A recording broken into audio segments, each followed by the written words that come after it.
Alright, this is a 1999 Kia Sportage, new alternator, blah blah blah, new battery. Had an issue with starting it the other day because my retard sister left the lights on. I started it up and it started making a noise over and over and over. So I had to disconnect the battery to stop it. So I'm going to reconnect the battery. This is the negative terminal. Don't know what the noise is, so hopefully you guys can help me identify it.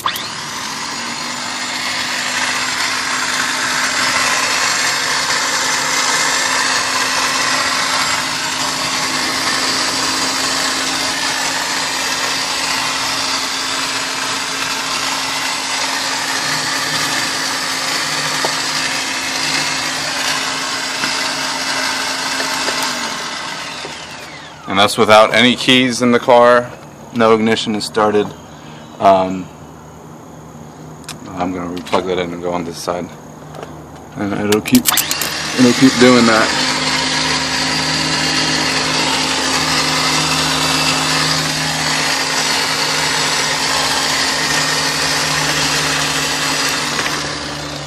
So, we recently replaced the, I don't know what it's called, some engine stuff. this seal right here was replaced. They replaced the exhaust manifold. The catalytic converter does need to be replaced sooner than later, but I don't think that's the issue. I think this is the starter causing that noise, but I'm not sure. So hopefully you guys on YouTube and Kia forums will help me figure it out. I'm going to have to end up replacing it myself.